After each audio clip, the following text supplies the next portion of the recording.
नमस्कार दोस्तों, आज हम लोग इस वीडियो में जेटेट परीक्षा 2026 के लिए बाल विकास एवं शिक्षा शास्त्र अर्थात सीडीपी से 30 मॉडल प्रैक्टिस सेट को करेंगे। यह वीडियो कक्षा 6 से 8 के लिए है और यह वीडियो 100% फ्री है। दोस्तों, एक चीज़ मैं और बता देना चाहता हूँ कि RS एकेडमी बाना के नाम से मेरा फेसबुक पेज भी है, आप उसे भी फॉलो करें। और यदि मेरा कंटेंट आपको अच्छा लग रहा है तो आप मेरे यूट्यूब चैनल को भी सब्सक्राइब करें, मेरे RS एकेडमी बाना फेसबुक को भी फॉलो करें और अपने दोस्तों के साथ शेयर भी ज़रूर करें। तो चलिए अब हम वीडियो को कंटिन्यू करते हैं। पहला प्रश्न है, विकास एक सतत और धीमी प्रक्रिया है। यह विचार किस मनोवैज्ञानिक का है? ऑप्शन है पियाजे, स्किनर, कोहलबर्ग या वाइगोस्की। इसका सही आंसर है ऑप्शन बी, स्किनर।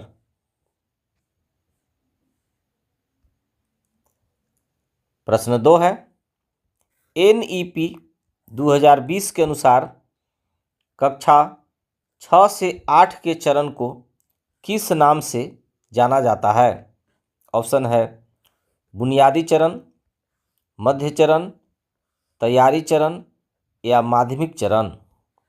इसका सही आंसर है ऑप्शन बी, मध्य चरण।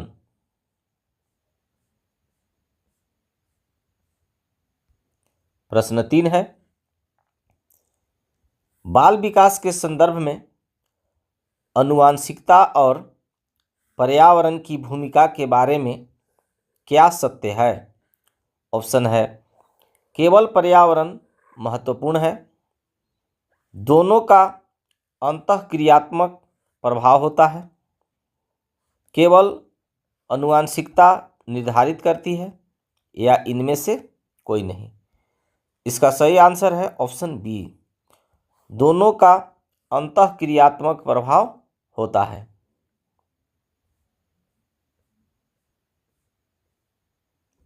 प्रश्न 4 है, ब्लूम्स टेक्सोनॉमी के संशोधित रूप में सृजन को किस स्तर पर रखा गया है?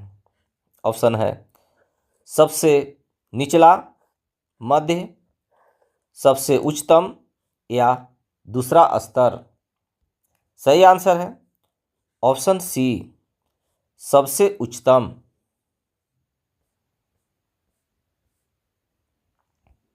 प्रश्न 5 है, समावेशी शिक्षा अर्थात इंक्लूसिव एजुकेशन का मुख्य उद्देश्य क्या है? ऑप्शन है विशिष्ट बच्चों के लिए अलग स्कूल, सभी बच्चों को समान शिक्षा के अवसर देना, केवल मेधावी छात्रों को पढ़ाना या व्यावसायिक शिक्षा देना। सही आंसर है ऑप्शन बी, सभी बच्चों को समान शिक्षा के अवसर देना।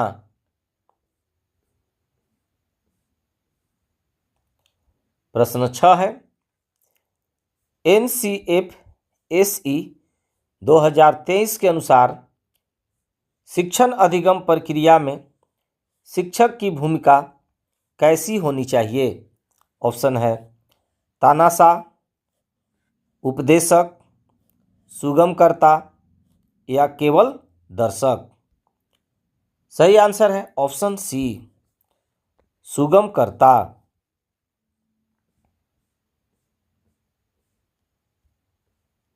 प्रश्न 7 है, वैयक्तिक विभिन्नताओं अर्थात इंडिविजुअल डिफरेंसेस को समझने के लिए एक शिक्षक को क्या करना चाहिए? ऑप्शन है सभी के लिए समान पाठ्यक्रम थोपना, बच्चों के अनुभवों को महत्व देना और विविध शिक्षण विधियों का प्रयोग करना, केवल मौखिक परीक्षा लेना या बच्चों की कमियों पर कठोर दंड देना। सही आंसर है ऑप्शन बी, बच्चों के अनुभवों को महत्व देना और विविध शिक्षण विधियों का प्रयोग करना। प्रश्न 8 है, कोहलबर्ग के अनुसार नैतिक विकास के किस स्तर पर बच्चा पुरस्कार और दंड से प्रभावित होता है? ऑप्शन है पूर्व परंपरागत स्तर या इनमें से कोई नहीं। सही आंसर है ऑप्शन ए, पूर्व परंपरागत स्तर। प्रश्न 9 है, सतत एवं व्यापक मूल्यांकन अर्थात CCE में व्यापक शब्द का अर्थ क्या है? ऑप्शन है केवल शैक्षिक क्षेत्र, शैक्षिक एवं सहशैक्षिक दोनों क्षेत्र, केवल खेलकूद या केवल वार्षिक परीक्षा। सही आंसर है ऑप्शन बी, शैक्षिक एवं सहशैक्षिक दोनों क्षेत्र।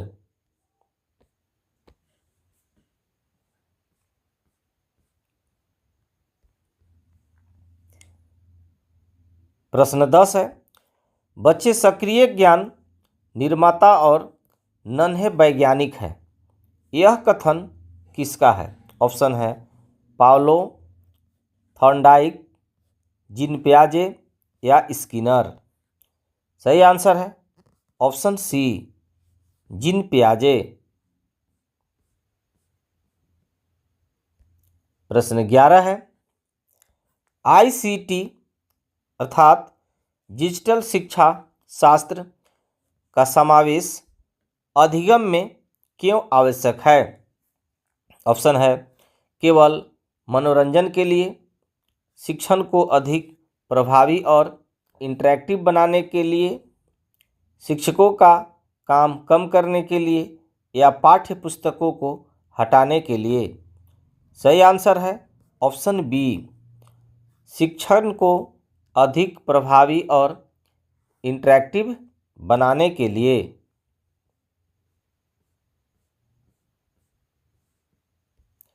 प्रश्न 12 है, प्रगतिशील शिक्षा अर्थात प्रोग्रेसिव एजुकेशन के जनक कौन माने जाते हैं?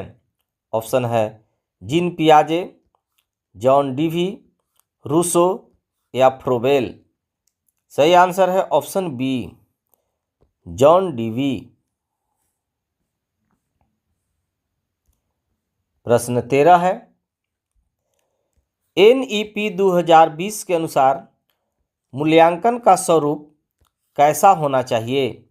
ऑप्शन है योगात्मक, केवल रटने पर आधारित, रचनात्मक और योग्यता आधारित या दंड आधारित।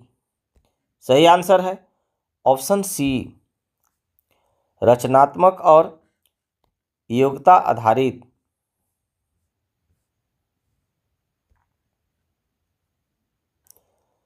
प्रश्न 14 है, एक बच्चा जो डिसलेक्सिया से ग्रसित है उसे मुख्य रूप से किसमें कठिनाई होगी? ऑप्शन है चलने में, बोलने में, पढ़ने और वर्तनी में या गणितीय गणना में। इसका सही आंसर है ऑप्शन सी, पढ़ने और वर्तनी में। प्रश्न 15 है, वाइगोस्की के अनुसार बच्चे निजी भाषण अर्थात प्राइवेट स्पीच का प्रयोग क्यों करते हैं? ऑप्शन है खुद को पागल दिखाने के लिए, अपने कार्यों को दिशा देने के लिए, दूसरों का ध्यान खींचने के लिए या बड़ों की नकल करने के लिए। सही आंसर है ऑप्शन बी, अपने कार्यों को दिशा देने के लिए। प्रश्न 16 है, मास्लो के अभिप्रेरणा सिद्धांत में सबसे उच्च स्तर की आवश्यकता कौन सी है? ऑप्शन है सुरक्षा की आवश्यकता, शारीरिक आवश्यकता, आत्मसिद्धि या सम्मान की आवश्यकता। सही आंसर है ऑप्शन सी, आत्मसिद्धि। प्रश्न 17 है, विकास की किशोरावस्था को तनाव और तूफान की अवस्था किसने कहा है? ऑप्शन है स्टेनली हॉल, रॉस, कोहलर या हरलॉक। सही आंसर है ऑप्शन ए, स्टेनली हॉल। प्रश्न 18 है, विशेष आवश्यकता वाले बच्चों अर्थात CWSN के लिए शिक्षा का कौन सा मॉडल सबसे उपयुक्त है? ऑप्शन है पृथक्करण मॉडल, एकीकृत मॉडल या केवल व्यावसायिक मॉडल। सही आंसर है ऑप्शन सी, समावेशी मॉडल।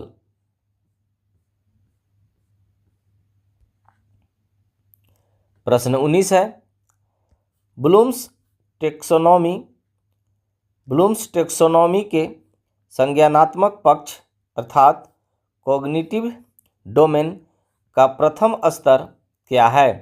ऑप्शन है बोध, ज्ञान, प्रयोग या विश्लेषण। सही आंसर है ऑप्शन बी, ज्ञान। प्रश्न 20 है, अभिनव शिक्षण पद्धति में प्रोजेक्ट मेथड के प्रतिपादक कौन हैं? ऑप्शन है स्किनर, किलपैट्रिक, मॉन्टेसरी या आर्मस्ट्रॉन्ग। सही आंसर है ऑप्शन बी, किलपैट्रिक। प्रश्न 21 है, NEP 2020 किस पर बल देती है? ऑप्शन है परीक्षा के लिए पढ़ना, वैचारिक समझ अर्थात कंसेप्चुअल अंडरस्टैंडिंग, रटंत पद्धति या केवल पाठ्य पुस्तकें। सही आंसर है ऑप्शन बी, वैचारिक समझ।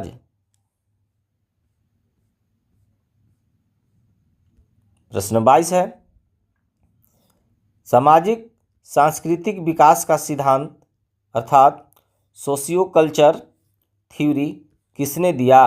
ऑप्शन है लेव Vygotsky, Jerome Bruner, Albert Bandura या कोहलर।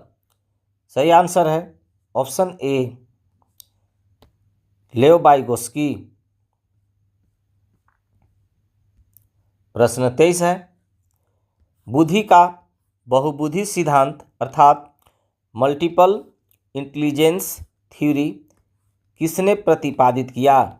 ऑप्शन है स्पेयरमैन, विने, गार्डनर या थर्स्टन।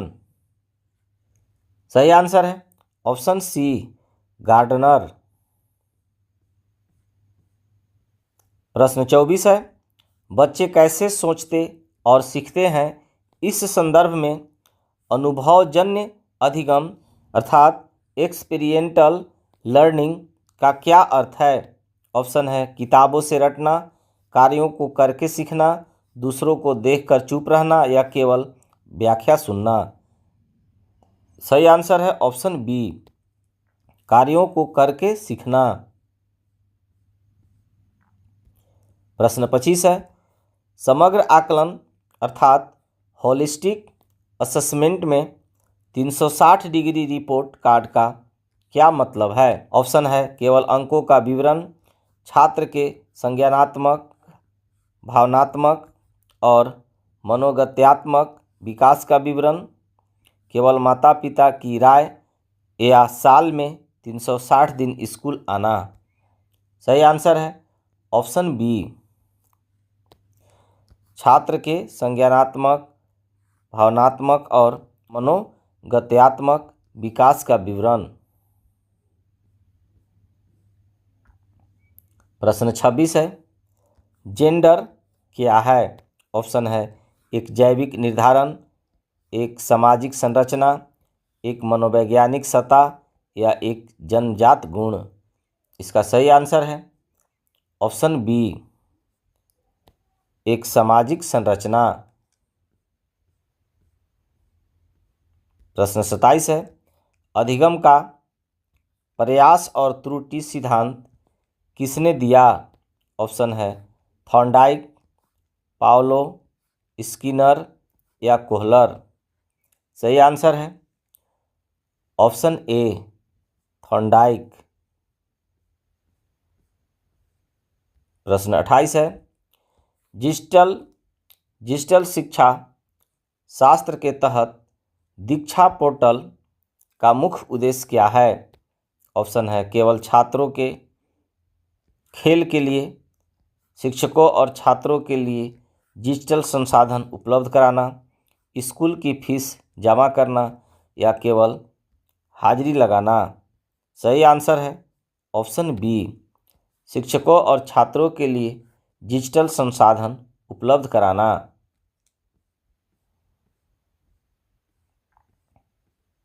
प्रश्न 29 है, संवेग अर्थात इमोशन और संज्ञान अर्थात कोग्निशन के बीच कैसा संबंध है? ऑप्शन है एक दूसरे से पूरी तरह अलग है, एक दूसरे से सन्निहित है, संज्ञान संवेगों को प्रभावित नहीं करता या इनमें कोई संबंध नहीं है। सही आंसर है ऑप्शन बी, एक दूसरे से सन्निहित है। प्रश्न 30 और इस वीडियो का अंतिम प्रश्न है, शिक्षण की आगमन विधि अर्थात इंडक्टिव मेथड में बढ़ा जाता है। ऑप्शन है नियम से उदाहरण की ओर, उदाहरण से नियम की ओर, सूक्ष्म से स्थूल की ओर या अज्ञात से ज्ञात की ओर। सही आंसर है ऑप्शन बी, उदाहरण से नियम की ओर। डियर गाइज, आई होप आपको यह वीडियो पसंद आया होगा। Thanks for watching.